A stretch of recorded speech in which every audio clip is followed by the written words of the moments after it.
nos llevan a eso, olvidando un poco pues lo que queremos hablar, que sería eh, ese devenir social. Y ahora quiero que también nos enfoquemos un poco en ese, que es como lo que queremos girar, en el devenir social. ¿Ustedes cómo creen que la sociedad moldea la escritura? En qué punto ustedes creen que la sociedad moldea, eh, digamos, desde el punto de vista de élites que quieren eh, impulsar la literatura, o también desde la misma gente, porque pues lo que nos comentaba Jonathan de lo de Egipto, o sea, eso no es de gratis, es que digamos la gente. Entonces, ¿ustedes por qué creen que decir que la escritura y la literatura es algo de venir social más que político y económico? A qué se daría eso? Qué opinan? Hace muchos años existió, ahora que estamos hablando de la lectura y la escritura, un fenómeno que se le podría llamar la migración de la escritura. ¿En qué consiste ese hecho? Por ejemplo, en la cultura árabe, donde su escritura es muy particular por trazos alargados. ¿Qué sucedían en esta población, en esta parte del mundo? Se trató de exportar este tipo de escritura a ciertos países de la Liga Árabe, que son y a Marruecos, Libia, Somalia, Egipto, entre otros. No, otro ejemplo no más lejano de los países que anteriormente pertenecían a la Unión Soviética, que tenían su propio alfabeto. Hoy en día ya la Unión Soviética ya no existe y Moldavia, por ejemplo, existe, todavía maneja su lectura y su escritura en sus dos idiomas, en el ruso y en su idioma natal, el moldavo, y también el idioma portugués, que tienen sus letras particulares y solamente se ven en el idioma portugués. Existió la migración de escritura y lectura. Obviamente algunos tuvieron éxito, otras no tanto, pero que igual cada territorio, cada comunidad centró su lectura y escritura de una manera, la adoptó y la modificó de una manera que sus habitantes la pudieran interpretar para lograr así una copia y lograr tener un éxito en el ámbito económico, político, que les permitiera lograr el progreso general. Aleja, Jonathan, ¿algo que agregar? Bueno, sí, claro. Entonces, en este caso, pues también debemos tener en cuenta que la escritura también se dio por las necesidades que se tenían en ese entonces o por la necesidad que tenía la población. Por ejemplo, anteriormente pues se conoce que se manejaba lo de los palacios para el poder político y las leyes. En el momento de implementar la justicia para la sociedad, pues ahí vieron la necesidad de escribir leyes, resoluciones, artículos que debían permanecer escritos. Entonces, al tener esa necesidad, pues quisieron tomar lo que tenían para poder generarlo, también en la escuela, para poder redactar textos académicos y poder enseñar y desarrollar como tal esto en los alumnos o en los aprendices, como lo podríamos decir. Igualmente en lo que son las transacciones económicas para redactar cheques, títulos. De alguna manera es una necesidad que tiene la sociedad de comunicarse a través de la escritura para muchas cosas que se realizan el día a día. Entonces, pues eso también hizo que como tal la misma evolucionara. Sí, esto, yo creo que un ejemplo que yo pongo muy, pero antes de poner el ejemplo, le voy a dar la palabra a Jonathan, que me la está pidiendo la palabra. Jonathan, adelante. Pues que mira, lo que tratando de decir Aleja y también Camilo, que es que, wow, es importante, viendo el punto de vista, porque la parte de la escritura y la lectura es muy importante. ¿Por qué? Porque tal como lo está diciendo Aleja, que uno se va empezando a evolucionar poco a poco, porque uno para entender lo sobre la escritura mejor dicho, para uno tener un dialecto mejor es muy explícito, porque hoy en día, como lo está diciendo usted nuevamente, Tao, que hay personas. No le escuchamos, Jonathan. Qué pena.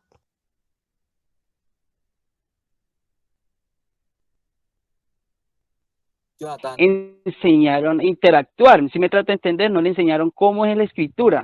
Por esa Jonathan, razón, hoy en día se pierde eso. cayó el Sí, audio. cuénteme.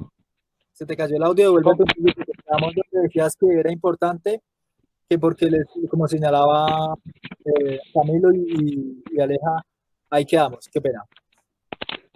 Ahora, ¿me escuchan? Sí, ya te estoy escuchando.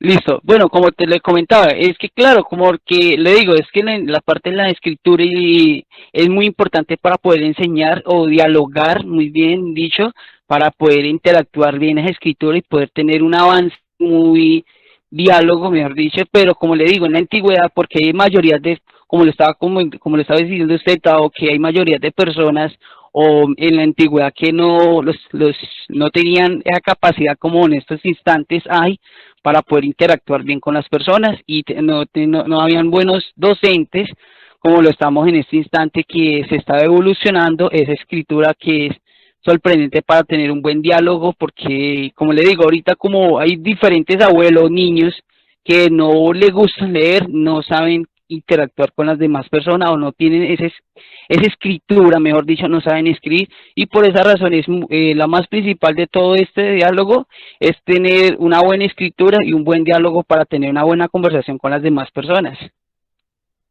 Sí, esto es importante los aportes que ustedes dan, chicos. Yo creo que retomando aquí todo y el aporte más importante de que por qué la escritura está, es un devenir de la sociedad, como dice el título, es porque si ustedes pueden mirar, nosotros como Latinoamérica somos un países conquistados, ya sea por España, ya sea por Inglaterra, bueno, Inglaterra, pero ya sea por portugués o por Portugal.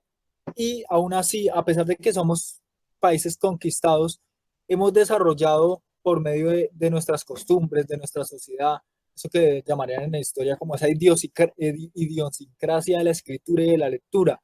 Ustedes pueden darse cuenta que ustedes tienen un modo de escribir que en España no está. Tanto así, yo soy muy como muy de Hollywood, doy el ejemplo con las series y con las películas. A usted le dicen doblaje latinoamericano o español y usted va a escoger el doblaje latinoamericano. Entonces me refiero a eso, es eso, que a pesar de que hay esta movilidad del lenguaje, como exponía Camilo, como exponía Aleja, o el mismo Jonathan, también está esa idiosincrasia, esa construcción que hacemos nosotros mismos como sociedad de esa escritura, que creo que es importante resaltar y es por pues, de aquí lo del título y que digamos los autores también trabajan muy bien eso. Yo quiero que ya como antes de hacer la conclusión, cerremos con un tema que también es transversal en los tres textos y que ayuda no solo a entender esta nueva oleada de alfabetización, sino lo que viene, que sería la tecnología. Ustedes, antes de que pues, yo dé el ejemplo, ¿qué opinan acerca de eso? ¿Qué opinan?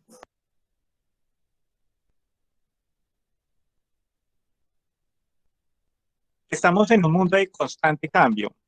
Como les indicaba, yo cuando inicié el bachillerato todavía no habían computadores en el colegio. Ya hoy en día ya un niño de 5 años ya sabe manejar una tablet, un computador.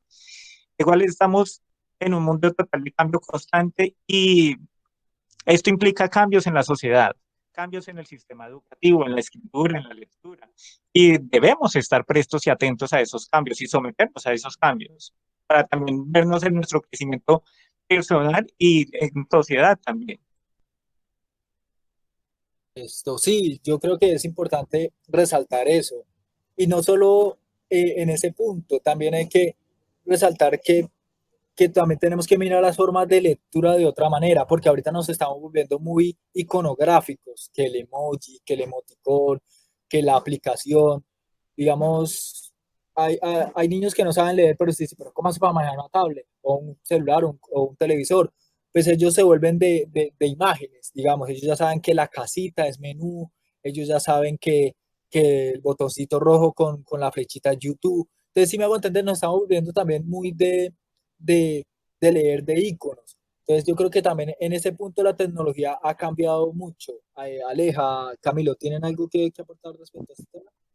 Bueno, pues respecto a las tecnologías, lo que es el internet, el correo, las páginas web, pues estos introducen cambios pues que son acelerados, por decirlo de alguna manera, en la manera de comunicarnos y recibir información.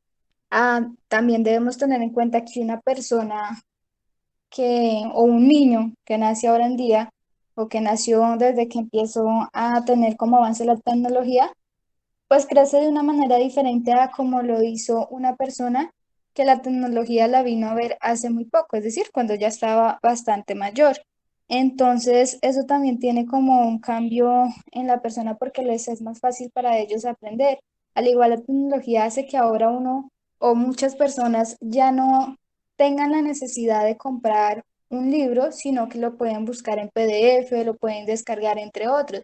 Entonces, a pesar de que tiene algunos cambios que son muy buenos, pues porque nos facilita mucho más las cosas hoy en día que a como era antes, hablo por otras personas, pues teniendo en cuenta que cuando nací y crecí ya estaban los computadores, ya había tecnología, ya había internet, entonces no fue tan difícil como para mí, por eso lo digo. Entonces, ahora ya desaparece ese libro, ese físico, esas hojas, para pasar a hacer una lectura en un computador, en un celular, en una tablet, entre otros. También cambia el lenguaje, ya son gráficas, como lo decía anteriormente Gustavo, ya son, se debe uno como adaptar a esos textos o a esas exigencias que tiene la tecnología hoy en día, tanto en el leer como en el escribir. Sí, Aleja, tienes toda la razón. Jonathan, ¿algo que aportar?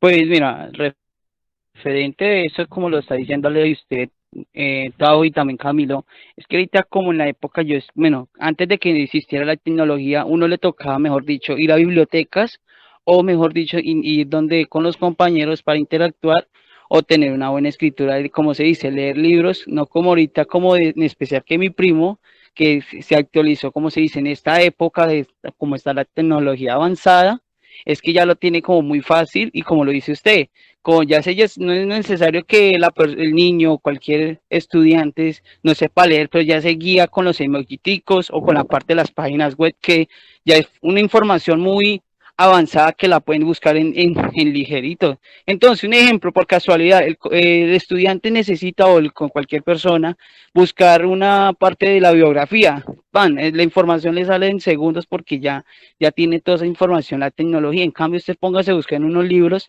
es demoradito porque tiene que saber leer, interactuar con él. Entonces, en cambio, la tecnología ya tiene la respuesta total.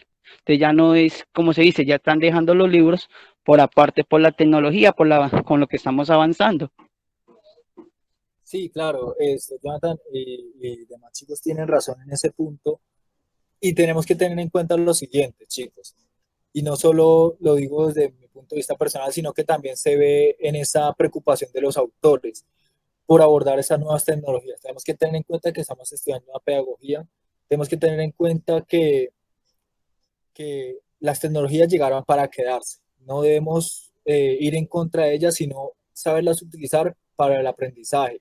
Porque pues a pesar de que, digamos, entremos en una etapa iconográfica, de leer más de emojis, de como dirían en 1984, acortar las palabras para, para tener más, digamos, facilidad a la hora de expresarnos, es también tener en cuenta que no se puede perder ese amor por lo escrito, por lo leído.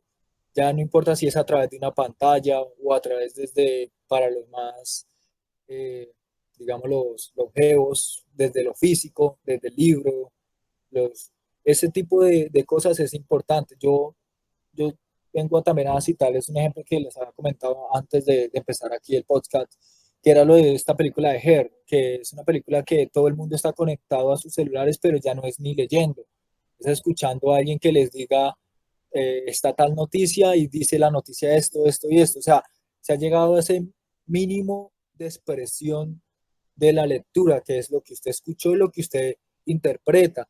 Entonces, yo sé que algún día tendremos que llegar a ese punto, pero es importante que nosotros como maestros, como educadores, y yo creo que en los tres textos se ve ese propósito, es mostrar que la lectura y la escritura se han vuelto tan parte de nosotros como una extensión más que ya como lo cita la misma Emilia Ferreiro, es difícil de definir esos verbos porque son parte de nosotros, de las